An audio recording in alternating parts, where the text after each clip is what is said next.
시청자 여러분 안녕하십니까. 이제 11월 10일 마지막 심야 방송이 되겠습니다. 이제 1시 반이 넘었는데요. 이번 시간에는요, 이 검찰 관련 동향, 그리고 이건희 기념관, 기증관이라고 되어 있는데 아직 명칭은 확정이 안 됐습니다. 가칭 이건희 기념관, 이제 위치가 확정이 됐다는 말씀을 드리고, 지금 세금 유예 통지서를 아마 시청자들 여러분들 받으셨을 거예요. 이거와 관련된 윤석열 총장의 입장, 그리고 제가 있는 여기 서초갑 지역의 당협위원장이 결정이 됐습니다. 이 내용을 가지고 여러분들께 심야 방송 간단하게 정리해 드리도록 하겠습니다. 먼저 제가 오늘 오후에 말씀을 드렸는데요. 오늘 날짜상으로는 명확하게 얘기하면 이제 어제 오후죠. 11월 9일 오후 3시 30분부터 약 1시간에 걸쳐서요. 출입기자단, 검찰 출입기자단 10여 명하고 김호수가요. 정면 대치하는 그야말로 불상사가 생겼어요. 왜 그러겠습니까? 바로 윤석열 총장을 잡기 위해서 윤석열 총장 때 일을 했던 대변인 2명과 그리고 현직 대변인 이 공용 핸드폰을 압수수색했어요. 그러니까 현 대변인은 서인선이고요. 전 대변인은 권순정과 이창수입니다. 그래서 현 대변인이 이 압수수색에 사실상 그러니까 모양상으로는 임의 제출이지만요. 실제적으로는 압수수색이에요. 이거를 전임 대변인한테 얘기를 해야 되겠다. 그러니까 얘기하면 이건 감찰 사항을 누설을 하는 것이다. 거기에 법적 책임을 묻겠다. 이렇게 강압적으로 나왔어요. 대검 감찰부에서. 그러니까 끝까지 그러면 참관, 이 포렌식 하는 데라도 참관하겠다. 그러니까 그것도 하지 말아라. 불만을 더 이상 절대 얘기하지 말아라. 이렇게 겁박하는 사안이 벌어졌어요. 이것과 관련해서 이제 나중에 보도를 보니까 말이죠. 그러니까 이러한 사항에 대해서 이제 언론 보도를 보면 김호수 총장도 다 보고를 받고 재가를 했다. 이렇게 되어 있지 않습니까? 그러니까 이게 이 대변인이 그러니까 어느 기자들하고 많이 접촉하고 이 사안에 대해서 얼마만큼 기자들하고 말하자면 검언 유착이 얼마나 있느냐. 이걸 지금 따지기 위해서 김호수가 잡아들인 거잖아요. 고발 사주로 이런 것 등등 많은 내용을 가지고. 자, 그렇게 되니까 이제 언론에서 볼 적에는요. 야, 이거 언론 사찰하는구나. 받아들일 수 없지 않습니까? 그러지 않아도 언론중재법을 만들어갖고 언론 사찰을 하려고 하는 이런 기도를 국제 언론인 단체까지 전부 나서서 반대를 하니까 지금 멈칫하고 있는 상황이잖아요. 사실상 이제 물 건너가는 거나 마찬가지예요. 내년 타석까지 있고. 이러는 와중에서 지금 검찰에서는요. 지금 김호수 총장 체제, 박범계 법무장관 체제하에서 그동안에 싹쓸이 지금 수사를 하고 있는데도 부족해가지고 윤석열 총장 재임 때 있었던 중요 사안에 관해서 이 윤석열 총장 측과 그다음에 언론이 어느 정도로 육착되어 있는지 이거를 파헤치려고 난리예요. 특히 더군다나 지금 행정법원에서 뭐가 진행 중에 있죠? 바로 판사 사찰 문건이 진행 중에 있는데 행정법원 본안 심리 과정에서는 이게 1심에서 일단 유죄 판결이 떨어졌어요. 그러니까 조금만 잘하면 이제 윤석열 총장을 밀어붙일 수 있다 이렇게 판단해서 지금 이렇게 전직 대변인들의 공용 핸드폰까지 압수수색하고 나온 거예요. 그러니까 언론 이 출입 기자단에서는 이걸 용납할 수 없다 이거예요. 그래서 김호수 총장의 얘기를 직접 듣겠다. 그래서 오늘 진천에 있는 연수원에 강의를 가기 때문에 나와야 되잖아요. 어차피 총장실에서. 총장실 앞에서 대기하고 있으면서 사실상의 1시간 정도 대치가 이어졌어요. 제가 보기에는요. 검찰 사상 초유의 일이 벌어진 겁니다. 그래서 기자들이 총장한테 이거 사전에 승인했느냐? 그러니까 승인이 참 이거 김호수 쫄짱부예요. 승인이 아니고 보고를 받았다. 이렇게 돼 있어요. 아니 그러면 보고를 받았으면 이게 불법이다. 그러면 하지 말아라고 했어야죠. 보고를 받고 아무 말도 안 했다. 여러분들 우리가 흔히 친구들하고 뭐 이렇게 얘기할 때도 그러잖아요. 이렇게 묵인하는 이렇게 조용히 침묵은 묵인이다. 이렇게 되지 않습니까? 보고를 받고 말하자면 이거는 불법이니까 무리하게 이 압수수색을 하지 말어. 세부적인 지침을 줬어야죠. 그런데 보고를 받았다고만 하고 이 승인을 한 것은 아니라는 취지의 보고를 받았다고 얘기했으면 이거는 쫄짱부지. 하나의 대장부가 검찰총장이라 되면서 말이죠. 그러면 한동수 감찰부장이 모든 책임을 져야 될 거 아니에요? 불법성에 대해서. 그러면서 또 뭐라고 대답하냐면 이 사안은 감찰이 진행 중인 사안이기 때문에 감찰 진행 중인 사안에 대해서는 착수하고 결과만 보고받는다. 이 얘기는 총장이 개입할 여지가 없다는 얘기예요. 다시 한번 이거는 제2탄. 한동수 검사장이 모든 책임이 있으니까 나한테 따지지 말라 이 얘기잖아요.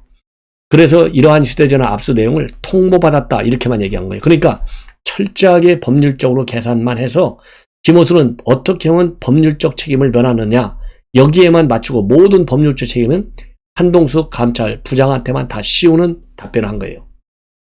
그래서 한동수한테 이제 하자면 얘기를 들어라, 직접 설명하라, 이렇게 출입기자단이 그러면 김 총장한테 뭐라고 얘기했냐면, 그러면 감찰부장이 직접 설명하게 해달라 이렇게 요구를 했어요. 그러니까 그러면 왜냐하면 전부 한동수한테 밀었으니까요. 그런데 또 감찰부장한테 직접 설명하게 해달라라는 기자단의 요청에 대해서는 수용하지 않고, 그리고 또 출입기자단 또 이제 마지노선까지 왔으니까 물러서지 않았어요.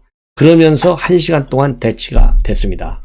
자, 그러니까 이 김호수가 여기가 대한민국은 법치국가인데 이런 식으로 강제력에 의해서 겁박하고 계속 방해할 거냐? 내가 오늘 진천 연수원에 검사장들 교육 강의하러 가는데 거기에서 폭로하겠다. 이게 검찰총장이 할 짓입니까? 정말 창피하기가 참 짝이 없죠. 이렇게 함량 미달을 갖다가 왜 검찰총장이 시켰겠어요? 무조건 검찰총장은 정권 코드에 맞춰서 수사하라.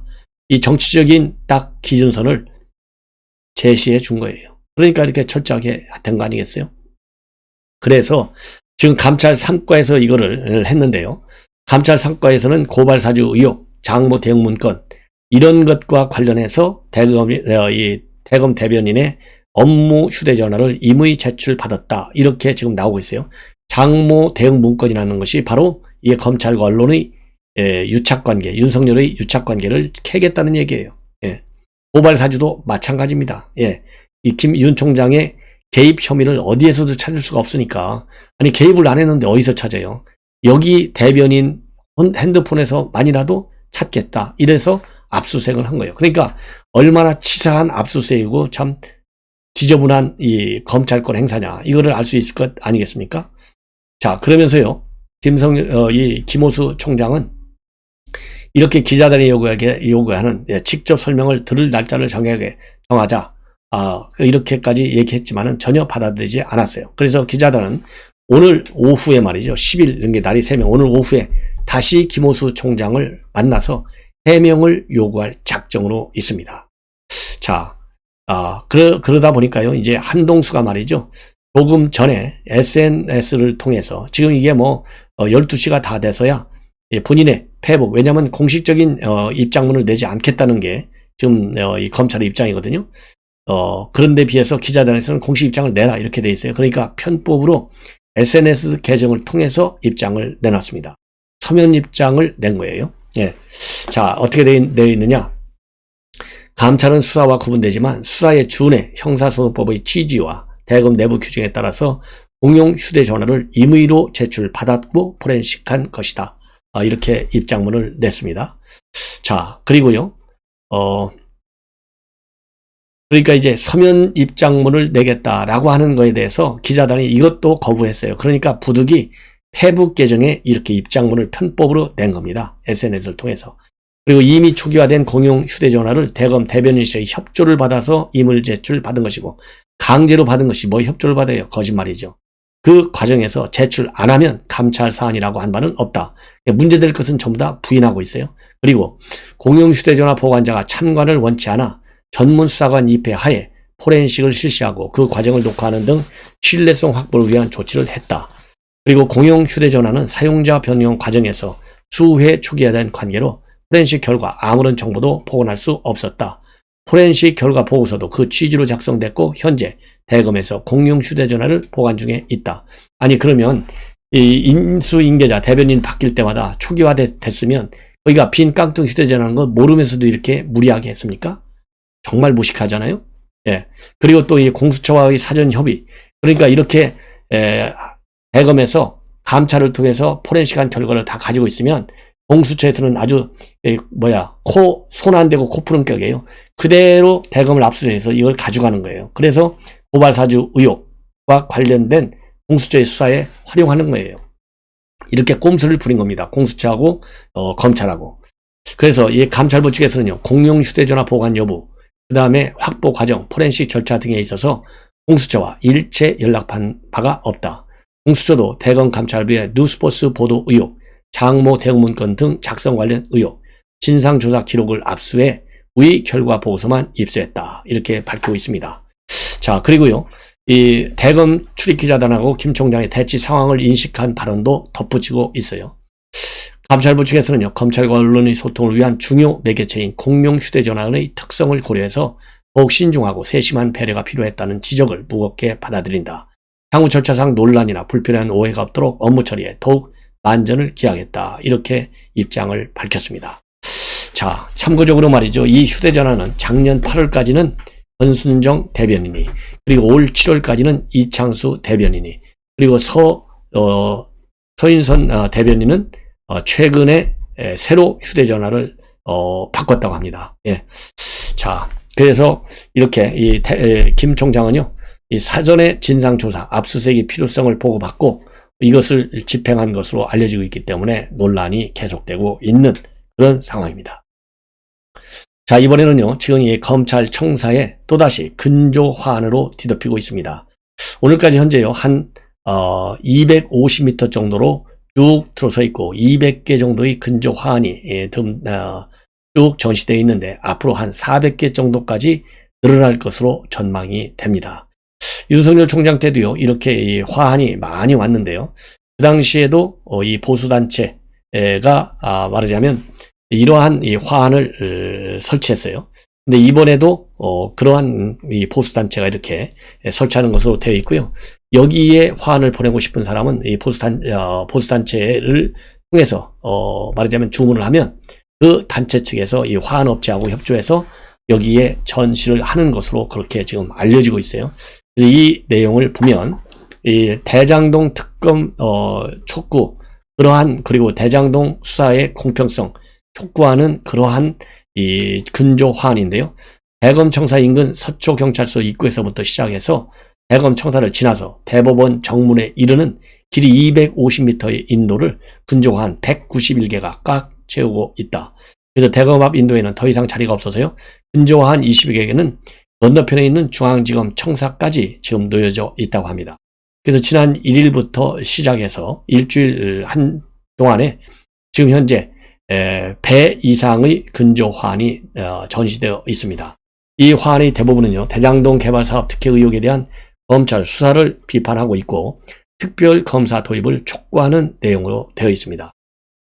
그래서 이 김원수 총장 지시에 따라서 지난 9월 29일 전담수사팀이 출범했는데 우선 수사를 자제하지 않고 있잖아요. 그래서 공정성을 잃었기 때문에 이런 근조화환이 지금 계속 전시되고 있는데요. 이 근조화환에는 특검이 국내의 명령이다, 대장동 비리 오수로 덮겠다는데 김호수 할 때 오수, 한문으로는요 오염할 때 오자에 물수자입니다.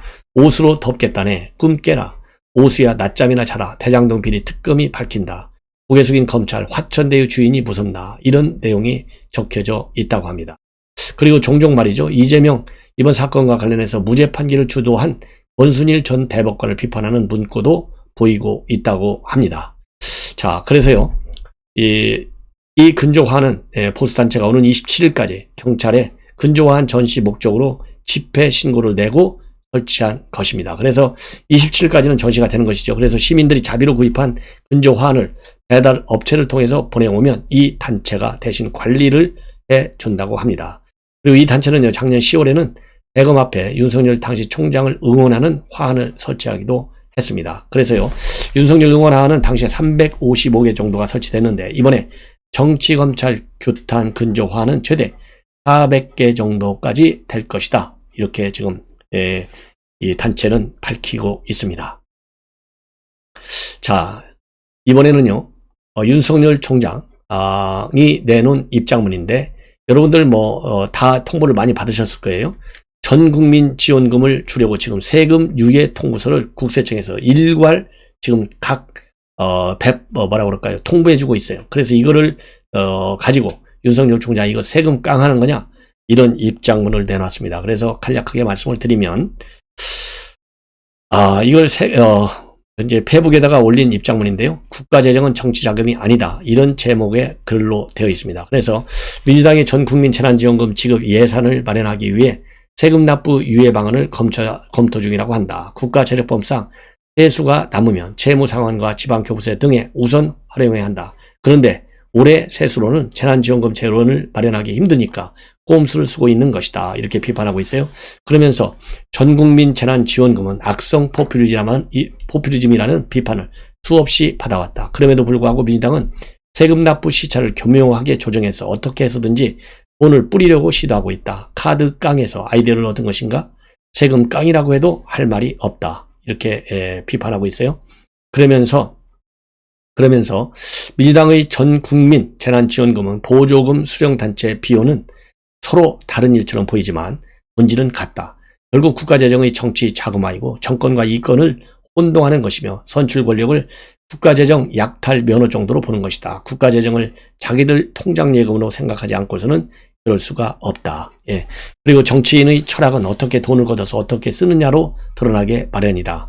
국민의 오른쪽 호두머리를 털어서 왼쪽 호두머리를 채워주고 그 과정에서 정치적 이익을 수수료로 챙긴다면 이것은 악성 포퓰리즘 뿐이다.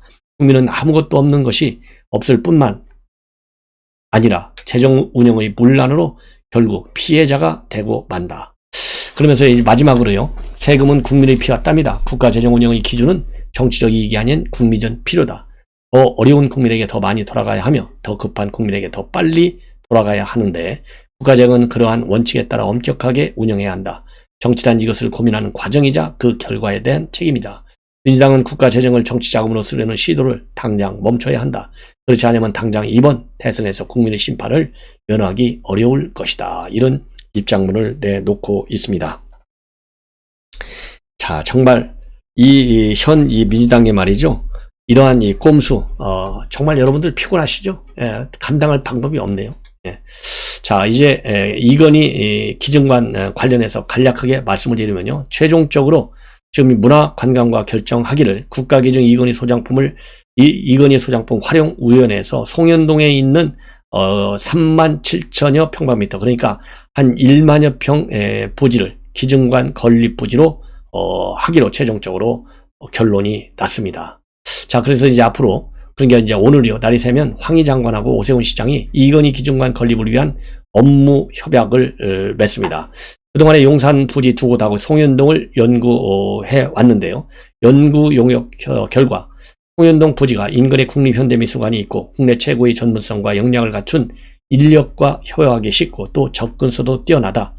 그래서 여기에 기증관을 짓기로 했다. 최종적으로 이렇게 나오고 있습니다. 자, 그래서 여기와 이런 이 부지 건립과 관련해서요. 서울시에서는 기증관 건립을 계기로 광화문 일대가 세계적인 역사, 문화, 관광 벨트로 발전하고 서울이 세계 5대 문화관광 도시로 도약하는 계기로 삼겠다라는 입장을 밝히고 있습니다. 이제 마지막으로 이 서초 갑지역, 말이 많고 탈이 많은 지역인데요. 여기 이제 윤희수 의원이 사퇴를 해서 보궐선거 지역이 됐어요. 그래서 이 정미경 의원하고요. 그 다음에 전희경 의원, 그리고 이 서초에 오랫동안 거주하고 있던 조아무개 변호사, 이 세 명이 경선을 했는데 최종적으로 전희경 의원이 전 의원이 조직위원장에 내정이 돼서 이제 최고위원회 회의 내일 모레 목요일 날 여기서 이제 최종적으로 이제 결론이 말하면 재가를 받아서 공식 발표될 것으로 이제 절차가 진행되고 있는데요. 그동안에 많은 뭐라고 그럴까요? 언론이 커버가 있었던 조은희 구청장 느닷없이 사표 딱 내겠다, 선전포가 다시 하고서 출마를 하겠다고 그래서 응모까지 했어요. 그리고 면접까지 맡았는데 컷오프 됐습니다. 그래서 이 보도 나오는 내용을 보면 이 여러 신문에서 쭉 보도가 되고 있어요. 그래서 국민의힘에서 왜 조은희 구청장이 말하자면 컷오프가 됐는지 이런 얘기들이 쭉 나오고 있는데 중앙일보에서 밝힌 내용을 보면 이 조은희 구청장은 서울시에서 유일한 국민의힘 구청장인데 말하자면 사전에 당과 협의도 없이 일방적으로 사퇴를 하겠다 해서 이거는 안 된다. 그래가지고 사퇴하지 말아라 라고 했고 이번에 컷오프 된다라는 사실까지도 알렸는데 말을 듣지 않고 그냥 사퇴를 강행했다. 이런 보도가 나오고 있고요. 그리고 무소속 출마 가능성에 대해서도 언급이 되고 있어요. 그래서 무소속 출마 좀 너무 앞서가는 거 아니냐 이런 얘기도 나오고 있다고 합니다. 그리고 또 이 국민의힘에서 나오는 얘기를 보면 지난 서울시장 보궐선거 경선에서도 출마했는데 구처장을 하면서 시장 당협위원장까지 하려는 것은 바람직하지 않다는 의견이 나왔다라는 보도까지 중앙일보가 아주 자세하게 보도하고 있습니다. 근데 물론 이제 한 분 한 분 하면 뭐 이 조은희 구청장, 전희경 전 의원, 정미경 현 최고위원 뭐 다 쟁쟁한 이 여성 여걸 정치인들 아니겠습니까? 그러나 지금은 시대적 환경이 공정과 상식의 회복이 윤석열 총장이 지금 내세우고 있는 이 키워드잖아요. 공정과 상식. 자, 그러면은 이 징역위원장 하면요, 통상적으로 자기가 우선 뭐라 그럴까요? 이 어떤 연계 관계가 있어야 되잖아요. 그런데 이 정미경 최고위원은 수원 쪽의 정치활동의 본거지예요. 어쨌든. 그리고 전희경 의원은 인천에서 현역 당협위원장으로 지금 앉아 있어요. 그리고 조은희는 현역 구청장으로 있으면서 아까 중앙일보에서 국민의힘 관계자가 얘기했듯이 현역 구청장으로 있으면서 서울시장 보궐선거 나와. 또 이 국회의원 보궐선거 나오니까 보궐지역이 나오니까 더 큰 열매를 맺겠다 그래서 또 나오고. 자, 이게 과연 이 시대적인 흐름인 공정과 상식의 이 인식의 틀에 맞느냐. 저는 딱 이 얘기 하나만 하고 싶어요. 그리고 저 댓글에 대해서도 전욱현 뭐 전에 서초갑 당협위원장 이번에 보궐선거 나와라 이런 격려의 말씀도 있는데 저도 분명하게 이번 보궐선거에서 공정과 상식의 틀 안에서 우리 서초 구민의 선택을 받겠다 이런 말씀을 드립니다. 저도 지난번에 참 굉장히 억울하게 제가 2년 반 동안 죽자사자 주야로 이 지역을 갖고 왔습니다. 그리고 그 당시에는 당협위원장뿐만 아니고 국가안보위원장으로서 밤낮으로 제가 보고서도 쓰고 기자회견도 하고 회의도 하고 2년 반 동안을 무지하게 열심히 했어요. 지역위원장뿐만 아니라 안보위원장 자격으로도. 그래서 당무감사에서도 이렇게 열심히 두 직책을 하는 위원장은 본 적이 없다. 이런 실무자들 의견까지도 받았는데요. 억울하게도 윤희숙이가 딱 차고 들어왔어요. 윤희숙이하고 도대체 이 서초갑하고 무슨 관계가 있겠어요. 그러나 윤희숙이도 뭐 기여를 많이 했다고 쳐요. 지난 1년 반 동안. 그렇기 때문에 윤희숙 의원이 올 적에도 더 억울한 점이 많았고 항의하고 데모하고 난리를 치라는 우리 서초갑 지역의 지지자들도 있었지만은 저는 공무원 생활하면서 항상 항명복종에만 따라왔어요. 그래서 바보스럽게 딱 단 한마디의 컴플레인 없이 그대로 받아들였습니다. 그래서 지금 가만히 생각해 보니까 저도 참 억울한 점이 많은데 그래서 이제는 공정과 상식의 틀 속에서 저도 보궐선거에 당당하게 이제 예비 후보로 등록을 해서 당의 심판을 한번 받아볼 생각입니다. 그래서 이 페어플레이를 한번 해보자. 그래서 이 공정과 상식의 기대, 그리고 저는 여러분들 아시다시피 오로지 정권교체 하나만을 위해서 지금 시간도 2시가 다 돼가는데요. 정권교체 하나만을 위해서 저는 매진하고 있어요. 그래서 이 서초 지역의 특성은 그야말로 말뚝을 갖다 놔도 무조건 국민이 당선되는 지역이 서초 갑이에요. 그러니까 정미경이도 수원에서 날라오고 전희경이도 인천에서 날라오고 조은희는 그 좋은 구청장 자리 달라고 졸라갖고 줬는데도 불구하고 딱 내팽개 치고 나오고 이렇게 다 먹으려고 달려드는 이 욕심쟁이 역을 3인방입니다. 그래서 이 말뚝만 파고내도 되는 지역이기 때문에 여기는요. 지역위원장을 당협위원장을 공석으로 나도 윤석열 총장이 압도적으로 표가 나와요. 그래서 저는 이번 지역구 위원장에는 제가 공모를 안 했어요. 응모를 안 했어. 지역위원장으로 하느니 저는 전 국민을 상대로 해서 정권교체에 앞장서는 것이 훨씬 더 윤석열 총장의 당선에 기여하는 길이다.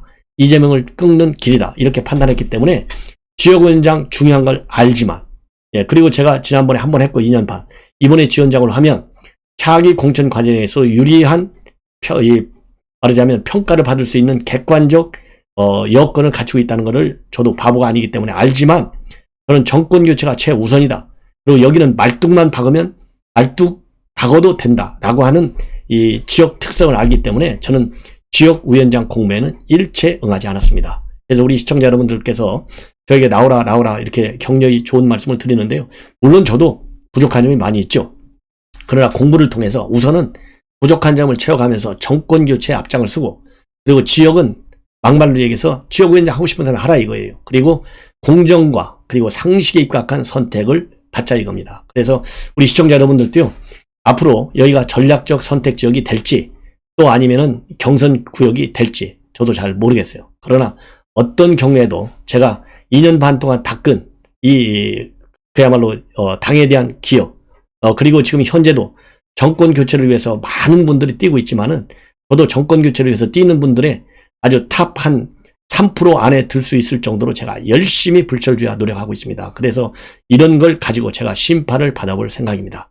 그래서 우리 시청자 여러분들께서요, 여기 서초 갑 지역에 계신 이 친인척이라든가 지인들이 있으면은 당원이든 당원이 아니든 간에 시청자 여러분들께서 제가 압도적으로 당의 공천 과정에서 인정을 받을 수 있도록 적극적으로 성원을 해주시면 아마도 저의 진정성을 믿으신다면 많은 성원이 있지 않을까 하는 생각이 들어요. 그래서 시청자 여러분들께 많은 성원과 그리고 지지를 당부드립니다. 시청자 여러분 대단히 감사합니다.